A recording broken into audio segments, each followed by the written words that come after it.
All'interno della trasmissione Pensieri d'autore vorremmo trattare invece di argomenti che sono di attualità, che appunto fanno pensare, sapere parlare un po' chi sono gli autori di pensieri, riflessioni, ma soprattutto di testimonianze, e lo facciamo appunto a partire da una conferenza, da una mostra all'università. Perché all'università? Proprio perché l'università molto spesso ha come compito quello di educare, di fare ricerca, ma è anche quello di confrontarsi con questioni di urgenza non soltanto locale ma globale, e di sentire coloro che ne sono stati testimoni, quindi testimoni come sopravvissuti, testimoni di guerra, giornalisti, e reinventare quindi un po' quello che è il ruolo dell'università, non soltanto capire le cause della guerra, le cause di genocidi, trasmettere sapere, conoscenze, ma la conoscenza è sempre più quella che viene anche dal mondo di tutti i giorni, dalle conoscenze che si fanno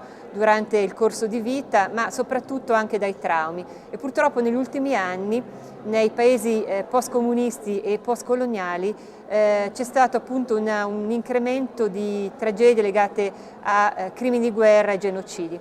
Questo è il motivo per cui è stato organizzato qui all'Università di Milano Bicocca una manifestazione internazionale multimediale. Multimediale e internazionale perché questioni di portata globale possono essere visti da più punti di vista e con più voci, e multimediale perché gli strumenti, come possono essere la musica, i video, i filmati, le fotografie, possono aiutare appunto ad affrontare la questione in maniera più ampia e coinvolgente di quelli che sono appunto i protagonisti. Per questo abbiamo pensato di parlare con tre testimoni che hanno vissuto delle esperienze cruciali e drammatiche di fine Novecento e ancora oggi all'inizio del nuovo millennio. Si tratta di Esther Mujawayo, sopravvissuta al genocidio ruandese, che parlerà appunto del suo tormento, della sopravvivenza che non può più essere più considerata una vita. Parleremo poi con Amor Masovic, che ha il compito di riconoscere quelli che sono nelle fosse comuni i resti, quelli che rimangono i resti di persone uccise durante la pulizia etnica nella guerra della ex Jugoslavia, e infine un altro testimone con l'occhio della telecamera e della fotografia ci rimanda a storie cruente dall'Iraq, dall'Africa, da continenti in guerra, e si tratta appunto del fotografo olandese Geert Van Kesteren, e con questo speriamo di la ricerca sia più vicina alla società globale e ai problemi che affliggono tutta l'umanità, proprio in nome dell'umanità. My name is Esther Mujawayo. I come from Rwanda, Central Africa. Unfortunately, Rwanda is now known because of what happened, because of a genocide of the Tutsi which happened there. 1 million people were killed in 3 months, in less than 100 days. And unfortunately, this was something which was preventable. This was not a surprise for anybody, and this is what makes me often enraged, because I think what a waste of human beings when it was possible for those people not to die. And you know, when the journalists are talking of 1 million people think it's a round figure. It is with 60, but for me it is not a figure. It is not 60. It is not 1 million.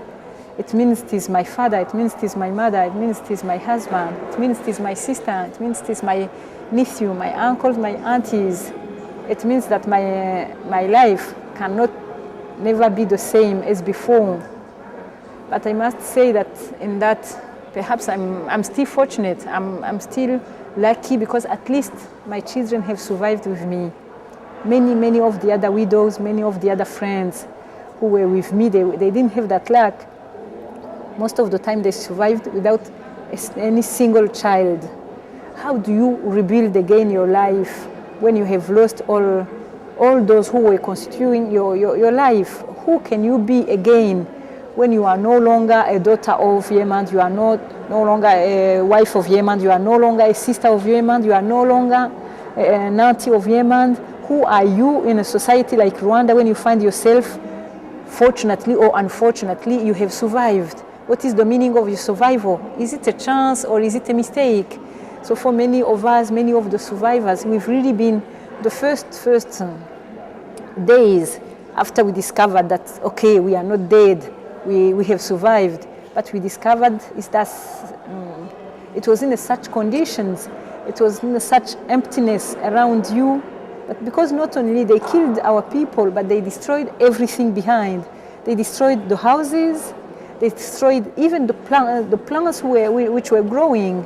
Something like we want to erase, something we want to annihilate, something like there was nothing, there was no life here before. I remember it was terrible when I went back. Where was my home? Where were my parents? I couldn't recognize it because even the road going to my house have been cultivated, have been cut off. There is no signs of anybody having been living there. I could only recognize it because our neighbors, those who committed it, those who killed my family, they are still living there. Their house is still there. Their children are still there. I know them, they know me. So I can only get the references of who I am because of those who survive, who are around. And unfortunately, this is also the other big loss. It was not only that people have been killed, but also the trust in human beings. How can I live now with my neighbors who have done that? Because I knew them. We've been together to school. We've been fetching water together. We've been in the same difficult conditions. So now how can I start again and do like if nothing has happened? You cannot. There are things one can pass on if they have stolen my cow, if they have destroyed my house. But this time it was as they called it themselves, the propaganda, the government, at the time of the genocide, the government was saying, let us do now the final solution. In the previous years, we have done small genocide. They have done small rehearsal, like in a play. And this time it was the general representation. This time it was the final solution. How do you kill and don't leave even a baby? Have you ever seen where people kill and we kill babies who are still who are not yet born? Pregnant women being open so that you kill also the babies. So when you see that, and when you have to live after with such, having experienced the inhumanity of a human, how do you live again as a human? Not only for the one who committed, but also yourself. You really question yourself, because the people who did it, and this is the most frightening, the people who did it are not savages, as the media here have portrayed them. The people who did it are people like you, like me. So how do you watch yourself? How do you grow up? How are you being educated so that you can say no when the whole community is being like mad, is not saying no? Where do you find the strength? Which social regulation? Is it the church? Is it the religion? Is it the culture? But how do you? This is up to now a big question, and I think when people are talking of prevention, we really have to go back to that and see what are the safeguards. How do you build? I don't know. How do you build from a normal person, from a teacher, from a doctor, from a peasant? How do you make a killer from him? Because those people have been made killers. They were not born killers, but they were made killers because there was a propaganda and no contra-propaganda. There was a radio which was broadcasting the whole day. Let us exterminate them. Let us exterminate them. Everybody was singing this like a tube. How can you let a tube of extermination be on radio? How can you say this is free press, letting people express what they want to express? Do we let people express also so loud? We will exterminate them. We will exterminate them. And the things, not only this inhumanity in the people who did it, but the worst is also to see what is the value of a human being where you are only a black Tutsi from a poor country like Rwanda. You don't count. You don't count like a human being in Italy or in France or wherever. I still have in memory this. There's a terrible image. French people and Belgian and American coming to evacuate their people. They came, the order was to evacuate only expatriates, so those who are not Rwandese, and especially no Tutsi. Of course, they evacuated the government people, the people who are committing the genocide, but it was forbidden to take our children. I begged them to take my children. They refused. But in place, the Belgian they were taking, they took them with their cats and their dogs. So when you see that, you just think, how can I believe again that there is a notion of human being which doesn't look at the race, which doesn't look at the color, which doesn't look at who you are, where do you come from, what is under your ground, but only take you as a human beings. I really doubt since then, because I just saw it with my eyes, that a Belgian cat and a French dog were more important than our people. Now coming to how do you survive it when you are, I think the first thing when you are condemned to leave, of course you have to leave, you have no choice. Many of us, we beg the killers, please kill me. If you are an old woman and they have killed all your children and they refuse to kill you, and you know that you will never live safe because in your memory, in your head, in your heart, in your tummy, it is only those images, it is only those noise, it is only those smell. You just ask them, please kill me, and they refused. So sometimes you have killers who refuse to kill. So old people, because they know they are going to die worse, they are going to die mad, because they cannot live anymore normally again. All the worse that we have experienced also, many friends of me have been raped during the genocide. Actually, 80% of the women who survived, of the Tutsi who survived, they survived because they have been raped. Raped by mobs, raped by soldiers who deliberately infected them with AIDS. And also, many of those women have begged the men, please, you have killed me, finish me. And they refuse to finish you. And they tell you very clearly in your face, I'm not finishing you, I'm giving you a worse death. You are going to die slowly, you are going to die worse. It will be a gift if I shot you now. And in fact, being shot was a gift, where many people have paid to be shot rather than being cut by a machete. But what I wanted to say is that when all those things were happening, the West knew, Europe knew, CNN was there, or the TVs were there. Nobody did anything to stop it. They even did worse. The few UN soldiers, the blue helmets who were there, they were there because they knew that something was happening. And when something happens, what they did, they went out. So what is it? They gave us a false hope. We thought we are in security because they are there. But when the time was coming where they have to act, they ran away. The commander, the General Romeo Dallaire, he has written a big book where he's saying he has shaken the hand of the devil because he has seen that.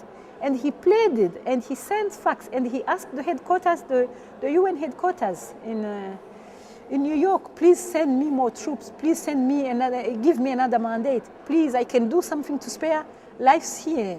But they didn't move a single finger. How do you want me now to believe again in this international community? It works where it wants, it works where there are interests, but it doesn't work just because you are a human being. And this is a bit my pledge. I wish that what this theory of human beings, those conventions in Geneva 60 years ago, this convention was there that if a genocide happened, if people are killed only because of what they are, only because of who they are, how they were born. My mother was 80 when she was killed. She was not at all fighting. She was not she was not engaged politically. She was 80. My niece, the kids of the children of my daughter, the youngest one was 2 years old. What was he was only killed because he was born from a mother, from a father Tutsi. This was his only sin. And in fact, many children thought, because they didn't know that they were Tutsi, but when they start to be killed, so they thought it might be something wrong that the parents have done. Now with this convention, when somebody is being targeted and being killed like that, to annihilate a group just because of what they are, the international community is obliged to intervene. What did they did? One journalist have said it recently in the meeting. They told them, don't use the word genocide, because if it is really a genocide happening, we are obliged to intervene. They didn't. Now, my question now, 10 years later, those people, they let us down. They have done nothing. How can we leave them unpunished? If there was a law, they should be punished. If it was happening here, it will be non-assistance to a person in danger. But again, it's repeating. We are repeating the mistakes. 10 years later, there's no reparation. The people who survived, the people with whom I'm working now, in fact, we organize ourselves because we have this, it was just a survival instinct. If we didn't regroup ourselves, we were just perhaps not dying, but getting mad, because you can't live with all this horror. You can't live with all this, always this noise in your head, always those smells in your head, always with those images in your heart. You have to get them out. And in fact, this is how we started our organization, AVEGA, Association des Veuves du Génocide, not knowing that it was a therapeutical exercise. We didn't know that. We just wanted to, it was too much for our heart. It was too much to keep it inside. And we needed a safe place where we have to get it out, where we have to be, it has to be said, where we have the right to scream, where you have the right to say what happened to you without people interrupting you all the time saying, no, it's too much, it is too much. And I agree, it is too much. It is unbelievable. It is unspeakable. It is even unthinkable what happened. So, but if you are away, if you are remote, okay, you can say that it is unspeakable, it is unthinkable, it is, but the person who is living with it every day, if we want her not to get mad or to die of it, it was very imperative, it was really necessary that it is spoken out. In fact, this is how I decided to start a new course of psychotherapy. What I'm doing now, what if you want just to put it in very simple ways, to help somebody to vomit this too much which is inside, this too much which you cannot live with. And unfortunately, how many are able to get that help? How many are able to meet the right person or to meet the right group which will help them get this out, vomit this too much, this too, at least to free a little bit, some space in yourself, some space in your head, to be able to sleep again, to be able to laugh again, to be able to enjoy your life again. I wrote, the book I wrote, Survivante, I wrote it in French. And I wrote it with a friend French. I couldn't write it alone also, again, because of the too much things inside. So what we did, why the title is so Survivante. In French, we are playing with the words Survivante, survivors. But in the survivors, in Survivante, you also have this word vivante, vivante, alive. So saying, we were condemned to live, we survived, like a condemnation to live. But now, the only thing we can do to the people who wanted us dead is now to try and be really alive. Try this challenge of transforming this condemnation to live in a sort of a true life. And this is what we are trying, this is our battle every day. And this is where I shout again on the people, on the neighbors, on the international community, what people are doing to help those who survived now to be not only survivors, but to be alive. And it's not so, it doesn't cost so how much does it cost to rebuild again a house for somebody who was, we're not living in trees. We're living in houses. Those houses have been destroyed. Those houses must be rebuilt. And the people to build there, the widows, the old ones, the orphans, they are not the ones to do it. They have to be helped by those who did it and by those who assisted, those who were looking and who passed away. All the bypassers. That is the other big group which is really, really dangerous. All the people who think this is not my problem. This is not it is happening far away. But one day it will happen to you. 60 years ago, it was happening here. it is a human thing. It is not only savages for Africans and whatever. This is only a way of avoiding responding. And this, I think this is very important that people, and especially young people, start to think, especially now talking of globalization, it is not only economical globalization, but let us also perhaps dream that we have a world and we are all citizens of the world. So what happened here concerns me, as what happened in Rwanda concerns me. And especially when you have the means to do something, when you march in the street, there are people who are listening. It is not the same like if nobody have said. So this is what I really try now to say. It has happened in my country. It is unfortunate, it is tragic. But can we at least get some lesson? Can we at least try to say never again? This is a very never again. When it happened in my country, it was 55 years after they have said never again here. And it was happening again. But how can we try to do so that this is true and not only empty words of politicians who just want to have a bit of some goodwill, but never act. Ja se zovem Amor Masovic I šef sam komisije za traženje nestalih osoba u Bosni I Hercegovini. Il mio nome è Amor Masovic e sono il capo della Commissione per la ricerca delle persone scomparse nella Bosnia ed Hercegovina. U toku rata u Bosni I Hercegovini od 1992. do 1995. godine smatra se da je nestalo gotovo 28.000 ljudi. Durante la guerra nella Bosnia e Herzegovina dal 1992 al 1996 si ritiene che sono scomparse circa 28.000 persone. Nažalost, statistički podaci govore da je veliki broj žena među nestalim osobama, čak 12% od svih nestalih su žene. Purtroppo si ritiene che c'è un'alta percentuale delle donne scomparse durante la guerra, circa il 20% dei scomparsi sono le donne. I relativno visok broj ili procenat mladih ljudi, 3% od svih nestalih su djeca mlađa od 18 godina. E c'è una percentuale relativamente alta dei giovani, circa il 3% sono I bambini. Relativno mali procenat je vojnih osoba koji su nestali u toku rata, a više od 90% svih nestalih su zapravo civili.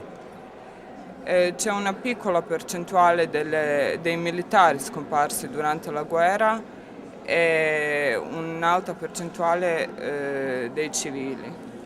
Danas zapravo znamo da su svi ti nestali ljudi, dakle ti 28.000 ljudi, mrtvi I da su završili u masovnim ili pojedinačnim grobnicama.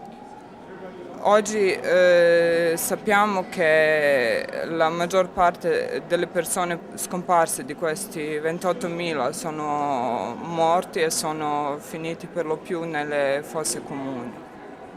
Cijela Bosna I Hercegovina je zapravo leži na tim masovnim grobnicama primarnog ili sekundarnog karaktera. L'intera Bosnia e Herzegovina praticamente è situata e posta su queste fosse comuni di carattere primario o secondario. Više od 360 masovnih grobnica je otkriveno. Sono scoperte più di 360 fosse comuni. I više od 3800 pojedinačnih. E più di 3.800 singole fosse. U tim grobnicama pronađeno je oko 18.000 žrtava, odnosno oni koji su registrovani kao nestali. In queste fosse sono stati ritrovati più di 18.000 vittime, quelli che ufficialmente erano scomparsi. Ono što još uvijek nedostaje bosansko-hercegovačkom društvu jeste jedna politička volja, naročito politička volja u Banjoj Luci, da se obznane lokacije tih masovnih grobnica. Quello che manca tuttora nella Bosnia e Herzegovina è una volontà politica, soprattutto una volontà politica in Banja Luka, che fa parte di Repubblica Srpska, di rendere note le lokazioni di queste fosse comuni. Ove masovne grobnice zapravo nisu samo zločin protiv žrtava koje se nalaze u masovnim grobnicama, nego su istodobno i zločin protiv živih. Queste fosse comuni non sono soltanto il crimine contro le vittime che sono rimaste vittime di genocidio, di crimini di guerra, ma sono anche un crimine contro i vivi. Zašto su masovne grobnice zločin protiv živih? Perché sono le fosse comuni un crimine contro i vivi? Zato što se porodicama žrtava zapravo onemogućava da dođu do posmrtnih ostataka svojih najmilijih. Perché ai familiari delle vittime non si rende possibile il fatto di avere i resti dei loro cari. Oni koji su sahranjivali svoje žrtve u masovne grobnice počinili su trostruki zločin prema žrtvama i prema njihovim porodicama. Quelli che mettevano le vittime nelle fosse comuni hanno fatto un triplo crimine contro le vittime e contro i loro familiari. Dakle, prvo su im oduzeli lične dokumente, zatim su ih sahranili u masovne grobnice, a potom su te masovne grobnice izmjestili na sekundarne lokacije.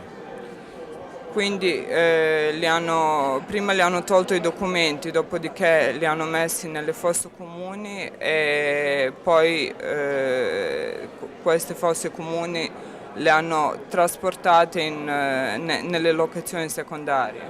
I 9 godina poslije završetka rata u Bosni i Hercegovini još uvijek se traga za desetinama hiljada nestalih. E 9 anni dopo la fine della guerra in Bosnia e Herzegovina si stanno cercando ancora decine di migliaia di vittime. I ono što nam je danas zapravo potrebno jeste istina. E quello di cui oggi abbiamo bisogno è la verità. Koja je doslovno zakopana u zemlji, u masovnim grobnicama. La quale letteralmente si trova dentro la terra nelle fosse comuni.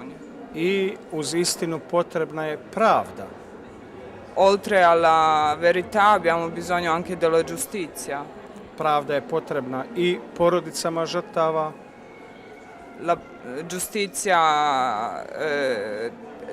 Della giustizia hanno bisogno sia le famiglie delle vittime. Ona je čak potrebna na neki način i zločincima koji su počinili zločine, kako bi se mogli suočiti sa onim što su učinili i kako bi na neki način mogli dobiti neku vrstu pokajanja. Della giustizia hanno bisogno anche quelli che hanno fatto questi crimini per potersi confrontare con questi crimini, per poter avere in qualche maniera un perdono. I pravda je na kraju potrebna svima nama koji živimo u Bosni i Hercegovini kako bismo mogli krenuti u jedan proces ponovnog stjecanja povjerenja pa i pomirenja između onih kojima je to potrebno. E la giustizia infine è necessaria anche per tutti noi che viviamo in Bosnia e Herzegovina per poter avere un modo per riappacificare e riavere la fiducia tra di noi.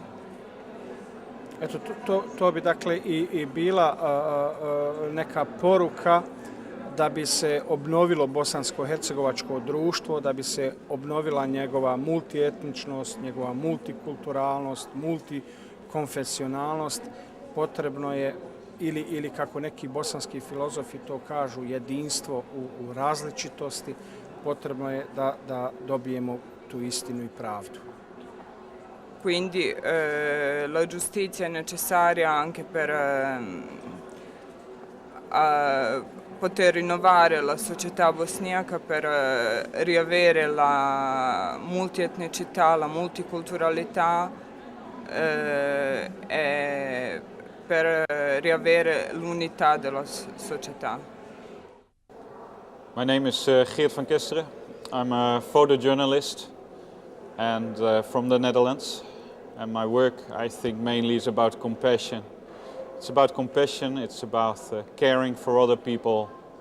And well, I would like to tell you something about that. I'm a photographer since 1991. And to my big surprise, as a photographer, I found out throughout the years that I could raise people's voices. People who were not being heard, I could give them a voice through my photographs. It was a talent I never expected to have. Now, I've just published a book on Iraq called Why Mr. Why? And I got to this book because I'm traveling the Middle East since 1994. I got to understand the Arab world slowly, bit by bit. It's a difficult world to understand. And it's a completely different world than we are living in. It took me years to get that kind of culture into my mind, and I think that's what we as a journalist, we as photographers can do. We can look at a different culture, we can look at people, but we probably always do it within our Western standards, within things we think are normal to our standards of human rights, Geneva Convention, etc. Now, I've traveled to Iraq the first time in 1998 during the operation, as they called it, Desert Fox, when Bill Clinton and his team bombed Iraq. Then I came back in 2000 for Stern magazine in Germany, and I had a very unique interview with Uday Hussein, the son of Saddam, the sadistic playboy. It was a terrifying moment. Weird, normally interviews are fine to do and nice to do, but this time we met a dictator, we met somebody who frightened everybody in the room, including me. This man had something over him that was absolutely demagogic, that was extremely powerful, and you felt it was very dangerous to meet him. When the war started in Iraq, I was not embedded, I was not during the war actually present in Iraq, and I was able to come to Iraq the first day after the war. And to my surprise, I think these were the moments of truth. These were the moments that really mattered in Iraq. America said to the world, we bring democracy. And I wanted to figure out, well, what kind of democracy are they bringing? Is it something like a package you can bring, you just wrap it in and you bring it to Iraqi people, and let's see that. The story developed in the first week after the war, where I met a CIA agent in one of the palaces of Saddam. The agent told me he was an interrogator, and he interrogated people like Tariq Aziz and other top detainees. And he told me things I could never believe. He said that the prisoners were treated really, really horrible, in a terrible condition. They were sitting in cells without air conditioning, in the heat, 60 degrees. And he said literally, I wouldn't even cage my own dog like this. It was really horrible. He asked me to go to relatives of these top detainees and to visit with those relatives the Red Cross, to find help for them, to seek help. And that made me wonder, are we bringing our Western standards to the Iraqis? Is America really doing what they have promised, or are they ignoring rights which are acknowledged in the world? And ever since, I've been focused on how the Americans and the Iraqis are communicating. First, there came the discovery of mass graves in Iraq. This was in June, and I was present there the first day they digged in the ground, and it's been the saddest day of my life. In my career, I've been to many, many places of horror, of sadness. I made a book on AIDS in Zambia, and I believe of the 40-something friends I have, 35 are already dead. I've been in Kosovo, I've been in Bosnia, but this was one of the saddest days in my life. When they opened the earth, a blanket of grief fell on all of us, and we felt extremely, extremely sad. Out of the ground came thousands of skeletons with blindfolds. Many hands were still tied behind the back. And everywhere there were Iraqi people, family members, crying, screaming, fainting. It was horrible. They tried to find their relatives and they couldn't find them because there was no official forensic team. And although I was at that time, I worked also with Human Rights Watch. Although Human Rights Watch had asked over and over again the Pentagon to send a forensic team, they never sent one for reasons I do not know. So most of the bodies could not be identified, and people from the villages, from the cities, were just going through bones and clothes and skeletons to find their relatives. And some people said, well, listen, this kind of brand of cigarette my son smoked, this must be my son. And they brought the son home to bury. It's a moment where you see how important it is if we acknowledge human rights. It's also a moment, I think, as a photographer, as a journalist, we witness history and we're part of history. And with our records and with our photographs and with our eyewitness, people cannot say later on this did not happen. There was one family there that story struck me most. This was the family of Teda Hafez, an 86-year-old woman who lost 3 of her sons. The first sons during the first Gulf War, and the other 2 sons were just simply missing, and it seems to be executed by the Saddam regime. The regime of Saddam killed about 200 to 300,000 people, Shias and Kurds, after they stand up against against Saddam Hussein. America encouraged those people during the first Gulf War. Bush said, well, stand up against Saddam, but the support from the Americans never came. So Saddam took control again and brought about 200, 300,000 people to the mass graves. Well, Teda Hafez, she found 2 of her sons, Faisal and Naim, and brought them back home. And when I came home there, because I traveled with the family in a taxi, and on top of the taxi was the coffin with the remains of those 2 sons. When we stepped out of the taxi, we were surrounded by 40 women who were crying and wailing and screaming. It was a horror. It was terrible. And I started to ask around, why are they in such great grief? I do understand it's terrible, but you know, I've never seen it this strong.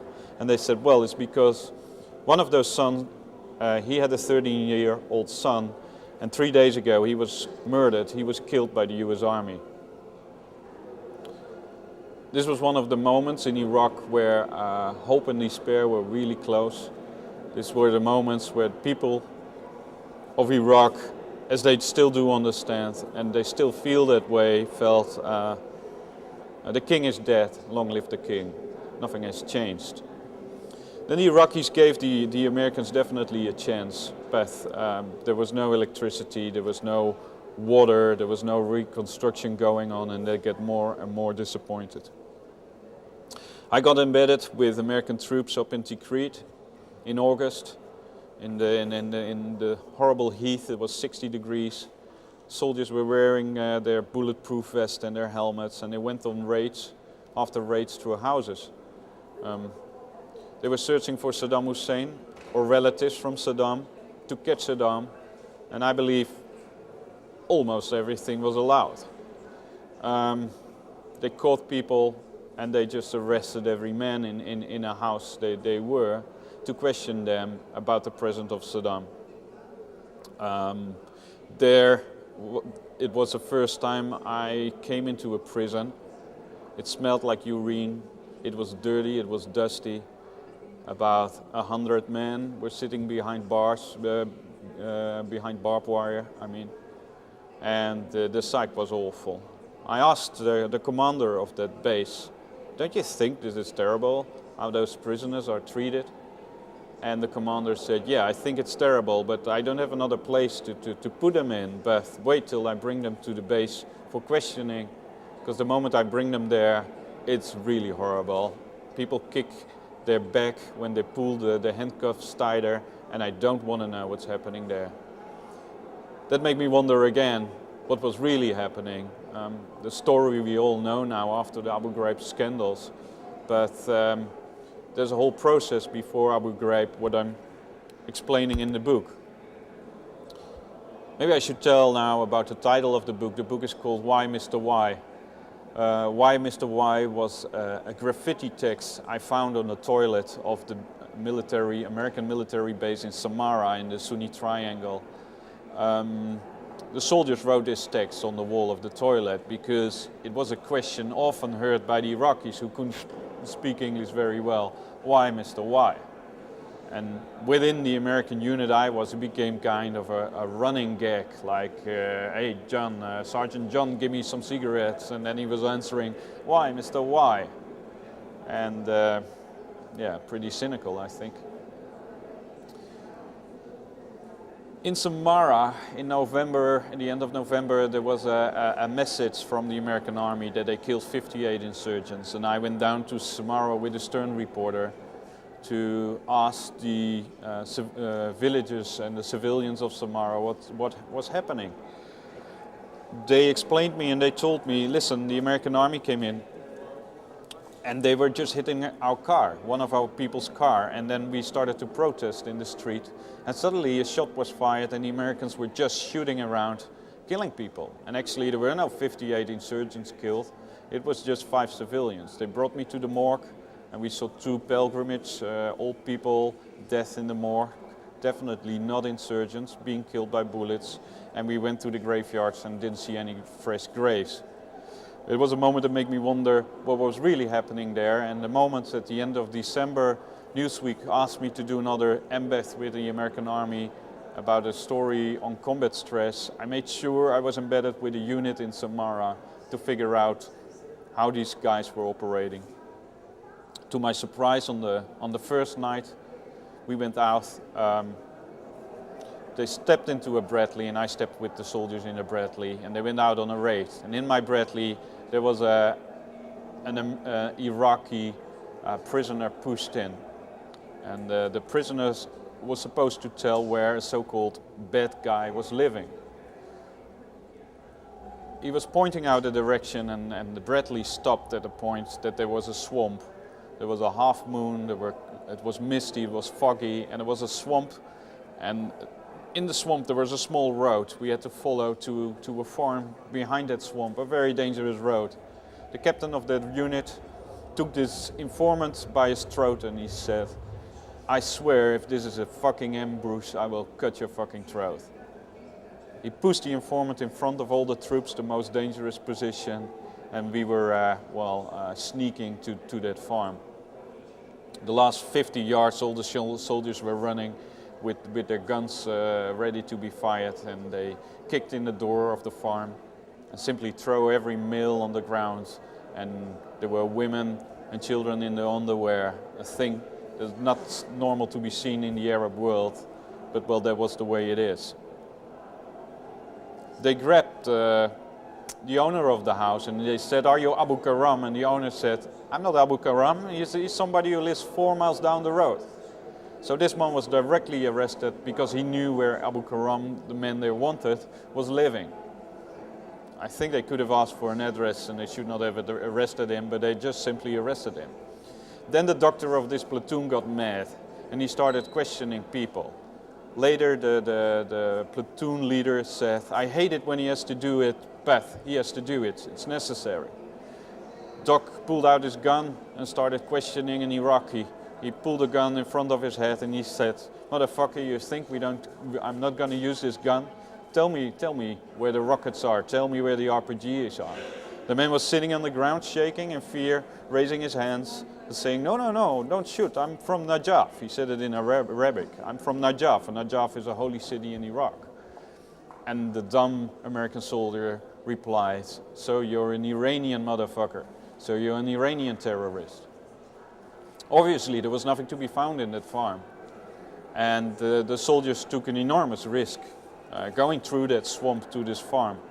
And then the doctor of the platoon took the informant into the dark field and started beating the guy really hard in the face. And then he twisted the knee of the Iraqi so hard that he was crying. I can't say it different, and it still gives me goosebumps. This guy was crying like a wolf, a really high, loud scream in the night. It was really, really horrible. I followed these units for a few weeks, and every raid they were on, they were beating people, and they were throwing people on the ground. They were humanizing the Iraqis. And I was asking their leader of this platoon, and he was traveling in Iraq. He was sent out by his commanders without a translator. So he was in Iraq, trying to winning hearts and minds, trying to bring democracy, as the Americans has promised, to Iraq without a translator. And he came to the point that he was living under most horrible conditions, because those bases are really terrible to live in, eating the most horrible food, watching all day videos, getting attacked by Iraqis. And he came to the point that he said, listen, the Iraqi will never like us, so they must fear us. And then I come back to my first words I said after the mass graves. This is where hope and despair are very close. This is where the old king is dead. Long live the new king.